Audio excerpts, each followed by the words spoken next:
दिल्ली के नए मुख्यमंत्री होंगी आतिशी। आप विधायक दल की बैठक में हुआ फैसला। अरविंद केजरीवाल ने सीएम पद के लिए रखा आतिशी के नाम का प्रस्ताव। आतिशी आप विधायक दल की नेता चुनी गई। आप विधायकों ने किया आतिशी के नाम का स्वागत। सर्वसम्मति से नाम पर मुहर लगाई। मुख्यमंत्री आवास में आप विधायक दल की बैठक में 57 विधायक शामिल। पूर्व डिप्टी सीएम मनीष सिसोदिया भी रहे मौजूद। दिल्ली के कालकाजी से आप विधायक हैं आतिशी। 2020 विधानसभा चुनाव में पहली बार जीता था चुनाव। 2013 में आपके साथ जुड़ी थी आतिशी। 2018 तक रही मनीष सिसोदिया की सलाहकार। 9 मार्च 2023 को पहली बार दिल्ली की मंत्री बनी। अभी पीडब्ल्यूडी, शिक्षा समेत कुल 13 मंत्रालय है आतिशी के पास। केजरीवाल और सिसोदिया दोनों की करीबी मानी जाती हैं आतिशी। दोनों के जेल जाने के बाद संभाली सरकार और पार्टी आपकी सबसे प्रमुख प्रवक्ता है। दिल्ली की तीसरी महिला मुख्यमंत्री होंगी आतिशी। सुषमा स्वराज और शीला दीक्षित के बाद तीसरी बार किसी महिला को दिल्ली की कमान। आतिशी के नाम का ऐलान होते ही भड़के बीजेपी नेता कपिल मिश्रा। एक्स पर लिखा, आतिशी के परिवार ने आतंकवादी अफजल गुरु की फांसी रुकवाने का प्रयास किया था। कपिल मिश्रा ने लिखा, नक्सली मानसिकता को बैकडोर से दिल्ली पर थोपने का पाप केजरीवाल कर रहे हैं। दिल्ली की जनता एक नक्सली कम्युनिस्ट मुख्यमंत्री को कभी स्वीकार नहीं करेगी। आतिशी को दिल्ली की नई सीएम बनाए जाने पर बोले दिल्ली बीजेपी अध्यक्ष वीरेंद्र सचदेवा। कहा कि अरविंद केजरीवाल ने मजबूरी में आतिशी को सीएम बनाया। मनीष सिसोदिया की ओर से दबाव था। दिल्ली बीजेपी अध्यक्ष वीरेंद्र सचदेवा का अरविंद केजरीवाल पर हमला। कहा कि निम्नतम स्तर की नैतिकता प्रदर्शित कर रहे हैं केजरीवाल। वो पार्टी का चेहरा तो बदल सकते हैं लेकिन चरित्र नहीं। आतिशी के सीएम बनाए जाने पर दिल्ली में पोस्टर अटैक। बीजेपी ने आतिशी को बताया पपेट सीएम। आप नेता सौरभ भारद्वाज ने कहा कि चुनाव तक ही बनेगा नया सीएम। नया सीएम भारत की तरह शासन करेगा। आतिशी को दिल्ली की सीएम बनाए जाने पर गोपाल राय ने कहा कि दिल्ली के अगले चुनाव तक आतिशी सीएम होंगी। गोपाल राय का बीजेपी पर बड़ा आरोप। कहा कि बीजेपी शुरू से ही आप सरकार को गिराने के लिए कोशिश कर रही थी। आपको खत्म करने की साजिश रची गई। आप नेता गोपाल राय ने दिल्ली में जल्द चुनाव कराने की मांग की। कहा कि अक्टूबर-नवंबर में दिल्ली में चुनाव कराए जाए। दिल्ली के सीएम अरविंद केजरीवाल आज पद से देंगे इस्तीफा। शाम को 4:30 बजे उपराज्यपाल से मुलाकात करेंगे। आज ही नई सरकार बनाने का दावा पेश करेगी आम आदमी पार्टी। केजरीवाल के इस्तीफा देने के बाद एलजी को देंगे सरकार बनाने का प्रस्ताव। दिल्ली के सीएम अरविंद केजरीवाल के इस्तीफे के ऐलान पर बोले यूपी के सरकार मंत्री ओपी राजभर, ये ड्रामा। अभी इस्तीफा देंगे फिर चिल्लाएंगे कि चुनाव आयोग चुनाव कराए। दिल्ली की नई सरकार के विधानसभा के क्षेत्र का ऐलान। 26 और 27 सितंबर को बुलाया गया दिल्ली विधानसभा का सत्र। मोदी सरकार 3.0 के 100 दिन पूरे। गृह मंत्री अमित शाह प्रेस कॉन्फ्रेंस के जरिए पेश किया सरकार का रिपोर्ट कार्ड। अमित शाह बोले 100 दिन में 15 लाख करोड़ के प्रोजेक्ट शुरू किए। 76,000 करोड़ की लागत से बनेगा मेगा पोर्ट बनेगी। प्रेस कॉन्फ्रेंस में अमित शाह ने सरकार को गरीब कल्याण के लिए समर्पित बताया। कहा विकसित भारत के पथ पर आगे बढ़ रहे हैं। मोदी सरकार 3.0 के 100 दिन पूरे होने पर अमित शाह का दावा। कहा कि 100 साल में आंतरिक सुरक्षा मजबूत हुई। 15 देशों ने पीएम को सर्वोच्च सम्मान दिया। वक्फ संशोधन बिल को लेकर अमित शाह का बड़ा ऐलान। कहा कि वक्फ संशोधन बिल को संसद से पास कराएंगे। किसान कल्याण को लेकर बोले अमित शाह, 12 करोड़ 31 लाख किसानों के खाते में 3 लाख करोड़ आए हैं। अंतरिक्ष स्टार्टअप के लिए 1000 करोड़। एनडीए सरकार के 100 दिन पूरे होने पर आरजेडी सांसद मनोज झा ने केंद्र सरकार पर निशाना साधा। कहा कि सामाजिक न्याय और लोकतंत्र के मूल्यों पर चुप्पी। सरकार के 100 दिन पूरे होने पर रक्षा मंत्री राजनाथ सिंह का बयान। कहा कि आज प्रधानमंत्री मोदी का जन्मदिन होना भी सुखद संयोग। राजनाथ सिंह बोले 100 दिन पूरे सरकार के होने के महत्वपूर्ण निर्णय लिए गए हैं। रक्षा मामलों में हमें देश को पूरी तरह से आत्मनिर्भर बनाना चाहते हैं। पीएम मोदी ने ओडिशा के भुवनेश्वर में 2800 रुपए से अधिक रेलवे परियोजनाओं की आधारशिला रखी। 100 करोड़ से अधिक की राष्ट्रीय राजमार्ग की भी दी सौगात। राष्ट्रपति द्रौपदी मुर्मू ने पीएम मोदी को जन्मदिन की शुभकामनाएं दी। एक्स पर लिखा, आपने अपने व्यक्तिगत एवं कृतित्व के बल पर असाधारण नेतृत्व प्रदान किया है। पीएम मोदी के जन्मदिन पर अमित शाह ने लिखा, भारत का गौरव बढ़ाकर विश्व में नई प्रतिष्ठा दिलाने वाले जनप्रिय प्रधानमंत्री श्री नरेंद्र मोदी को हार्दिक शुभकामनाएं। सीएम भजनलाल शर्मा ने पीएम मोदी के जन्मदिन पर जयपुर नगर निगम स्वच्छता की सेवा का अभियान की शुरुआत की। सीएम ने सफाई कर्मियों को शॉल भी दिया। राजस्थान के सीकर में स्वच्छता की सेवा अभियान में शामिल हुए उपराष्ट्रपति जगदीप धनखड़, केंद्रीय मंत्री मनोहर लाल खट्टर और प्रभारी मंत्री अविनाश गहलोत भी हुए शामिल। देहरादून में स्वच्छता ही सेवा 2024 कार्यक्रम मुख्यमंत्री पुष्कर सिंह धामी ने किया शुभारंभ। सीएम धामी ने प्रदेश की जनता की ओर से सीएम मोदी जी को जन्मदिन की बधाई दी। कहा कि हमारे देश को लंबे समय तक उनका नेतृत्व प्राप्त होता रहा है। पीएम मोदी के जन्मदिन पर यूपी के सीएम योगी आदित्यनाथ ने बधाई दी। नवनिर्माण का शिल्पकार बताते हुए लिखा, न केवल अपना देश बल्कि महाशक्ति देशों को भी मोदी की गारंटी पर विश्वास है।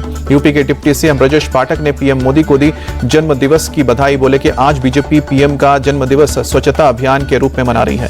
रात 12 बजे पीएम मोदी को एक्स हैंडल पर नीतीश कुमार की ओर से दी गई बधाई। आरजेडी का विवादित बयान। शक्ति सिंह यादव ने लिखा, ऐसी तत्परता तो एक प्रेमी युगल भी नहीं करता। गुजरात के सीएम भूपेंद्र पटेल ने पीएम मोदी से की मुलाकात। पीएम को दी जन्मदिन की शुभकामनाएं। रायपुर के मरीन ड्राइव में स्वच्छता ही सेवा अभियान 2024 का आयोजन। मुख्यमंत्री विष्णुदेव साय भी हुए शामिल। ओडिशा के सीएम मोहन मांझी ने पीएम मोदी को पत्र भेजकर दी जन्मदिन की शुभकामनाएं। लिखा कि आपके अद्वितीय नेतृत्व में राष्ट्र विकसित भारत की दिशा में उच्च विकास पथ पर आगे बढ़ रहा है। कांग्रेस अध्यक्ष मल्लिकार्जुन खड़गे ने पीएम मोदी को दी जन्मदिन की शुभकामनाएं। एक्स पर लिखा, उन्हें अच्छे स्वास्थ्य और लंबी उम्र का आशीर्वाद मिले। सपा प्रमुख अखिलेश यादव ने भी पीएम मोदी को दी बधाई। एक्स हैंडल पर दी जन्मदिन की बधाई और शुभकामनाएं। अरविंद केजरीवाल ने पीएम मोदी को जन्मदिन के अवसर पर दी बधाई, दीर्घायु और स्वस्थ जीवन की कामना की। जम्मू कश्मीर के शोपियान में पहले चरण की वोटिंग कल। ईवीएम को लेकर मतदान केंद्रों के लिए रवाना हुई पोलिंग पार्टी। शोपियान के जिला चुनाव अधिकारी शहीद सलीम ने मतदान की पूरी तैयारी का किया दावा। कहा कि आज सभी बूथों पर पहुंच जाएंगे मतदान कर्मी। कल सुबह शुरू होगा मतदान। जम्मू कश्मीर के किश्तवाड़ में भी कल होगी वोटिंग। ईवीएम लेकर अपने अपने मतदान केंद्रों के लिए रवाना हुई polling party. Kolkata RG Kar medical college मामले में ईडी की जांच तेज। वित्तीय अनियमितताओं को लेकर ईडी की तलाशी अभियान जारी। डॉक्टर्स के आंदोलन से झुकी ममता सरकार। कोलकाता आरजीकर हॉस्पिटल मामले में सीएम ममता बनर्जी ने पुलिस आयुक्त को हटाया। ममता सरकार ने हड़ताल पर बैठे जूनियर डॉक्टर्स की मांगे माननी। चिकित्सा शिक्षक निदेशक और स्वास्थ्य सेवा निदेशक को भी हटाया गया। सुप्रीम कोर्ट परिसर में शुरू हुआ दिल्ली सरकार का health centre. Chief justice DY Chandrachud ने किया उद्घाटन। छत्रपति शिवाजी नगर में मराठवाड़ा मुक्ति दिवस समारोह। मुख्यमंत्री एकनाथ शिंदे ने फहराया राष्ट्रीय ध्वज। गणेश उत्सव के अंतिम दिन आज बप्पा की विदाई। आरती के बाद सबसे पहले मुंबई के राजा का विसर्जन। महाराष्ट्र के डिप्टी सीएम अजित पवार पुणे के श्रीमद दगड़ूशेठ हलवाई गणपति मंदिर पहुंचे। परिवार के साथ पूजा अर्चना की। यूपी के वाराणसी पहुंचे सीएम योगी आदित्यनाथ। काशी विश्वनाथ मंदिर में की पूजा अर्चना। काल भैरव का भी लिया आशीर्वाद। विश्वकर्मा पूजा के अवसर पर मध्य प्रदेश के मुख्यमंत्री मोहन यादव ने अपने आवास पर की पूजा। प्रदेशवासियों को दी बधाई। कर्नाटक के कलबुर्गी पहुंचे सीएम सिद्धरमैया। कल्याण के कर्नाटक उत्सव में लिया हिस्सा। यूपी फिरोजाबाद में बीजेपी पार्षद आलिम भोला को अज्ञात लोगों ने गोली मारी। घायल पार्षद को आगरा रेफर किया गया। मॉर्निंग वॉक के दौरान ओवरब्रिज पर पार्षद को गोली मारी गई। सिटी एसपी रविशंकर प्रसाद बोले, हमलावर का मकसद अभी साफ नहीं। फिरोजाबाद में शिकोहाबाद में एक पटाखा फैक्ट्री में विस्फोट। दर्दनाक हादसे में 5 लोगों की मौत, 14 घायल। दिल्ली के त्रिलोकपुरी इलाके में गणेश विसर्जन के वापस लौट रही भीड़ पर विशेष समुदाय के लोगों ने हमला किया। 2 युवक घायल। चश्मदीद महिलाओं ने कहा कि हमलावरों ने महिलाओं से बदसलूकी भी की। पुलिस ने केस दर्ज करके 2 संदिग्धों को हिरासत में लिया। इलाके में पुलिस की तैनाती। गणपति जुलूस पर हमले में विश्व हिंदू परिषद नाराज। सुरेंद्र जैन की चेतावनी। काफिरों फोबिया से बाहर निकले इस्लामिक कट्टरपंथी। मैनपुरी में गणेश विसर्जन के दौरान हादसा। एक शख्स नदी में डूबा। नदी में की जा रही है शख्स की तलाश। गोताखोर ढूंढने में लगे हैं। मौके पर पहुंची पुलिस। भोपाल में भोपाल से इटारसी जा रही मालगाड़ी के 3 डिब्बे पटरी से उतरे। किसी के हताहत होने की खबर नहीं। जांच के आदेश। दिल्ली के न्यू सीलमपुर इलाके में सरेआम लूट का वीडियो आया सामने। गोली मारने की धमकी देकर लूटपाट करते दिखे बदमाश। पुलिस ने मामले की जांच तेज की। सोशल मीडिया पर वायरल हुआ वीडियो। वाराणसी में लगातार बारिश के कारण वरुणा नदी का जलस्तर बढ़ा। शास्त्री घाट के किनारे मंदिरों की सीढ़ियां डूबी। दिल्ली में हुई 8वीं यूएस भारत 2+2 इंटरनेशनल वार्ता। अमेरिकी विदेश विभाग ने मीडिया नोट जारी करके जानकारी दी। आपसी सहयोग बढ़ाने के अवसर पर चर्चा हुई। दोनों देशों के अधिकारियों ने इंडो पैसिफिक और दुनिया भर के कई मुद्दों पर की चर्चा। गाजा में युद्ध विराम और मानवीय सहायता के समर्थन पर की बात। अमेरिका के दौरे पर केंद्रीय पेट्रोलियम मंत्री हरदीप सिंह पुरी अमेरिका के ऊर्जा सचिव जेनिफर ग्रैनहोम के साथ करेंगे द्विपक्षीय वार्ता। जैव ईंधन को लेकर होगी बात। सिख वाले बयान को लेकर राहुल गांधी पर हरदीप पुरी ने साधा निशाना। बोले कि सिखों के लिए जितना अच्छा काम पीएम मोदी के कार्यकाल में हुआ उतना कभी नहीं हुआ। यमन के हैती विद्रोहियों का एक और अमेरिकी MQ-9 रिपर ड्रोन को मार गिराने का दावा। सतह से हवा में मार करने वाली मिसाइल हमले का वीडियो जारी किया। पेरू में माचू पिचू जा रहे सैलानियों से भरी बस दुर्घटनाग्रस्त हुई। हादसे में 9 लोग जख्मी। पेरू में जंगलों की आग ने विकराल रूप लिया। 15 लोगों की मौत। 3000 हेक्टेयर से अधिक का इलाका जलकर खाक। अमेरिका के ह्यूस्टन में पाइपलाइन में लगी भीषण आग। हवा में आग का विशाल गुबार उठा।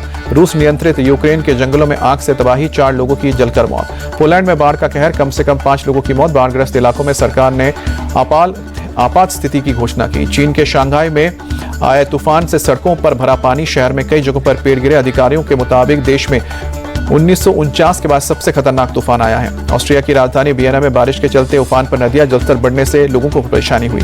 ऑस्ट्रिया में बाढ़ के साथ स्थिति तनावपूर्ण बनी हुई है। फायर फाइटर्स ने बांध ना टूटे इसकी सुनिश्चित करने में जुटे हैं। इलाके के कई घरों में पानी भरा है। चेक रिपब्लिक के शहर जेसिनकी में भारी बारिश के बाद बाढ़ का कहर। प्रभावित लोगों को पुलिस और सेना भटा रही है। चेक रिपब्लिक में आई बाढ़ ने तबाही मचाई। पुलिस के मुताबिक एक महिला डूबी। सोमवार को अब तक 7 लोगों के मरने की खबर। अर्जुन तेंदुलकर ने गेंदबाजी से मचाया धमाल। कर्नाटक के खिलाफ गोवा के लिए खेलते हुए 9 विकेट लिए। पहली पारी में 5 और दूसरी पारी में 4 विकेट। भारतीय टीम ने अभ्यास सत्र में जमकर पसीना बहाया। बांग्लादेश के खिलाफ खेले जाने वाले 2 टेस्ट मैचों की सीरीज से पहले स्टेडियम में प्रैक्टिस की। कैप्टन रोहित शर्मा ने गेंदबाजी कोच मॉर्ने मॉकल के साथ पिच का जायजा लिया। चेन्नई स्पिन के ट्रैक के लिए गंभीर बयान।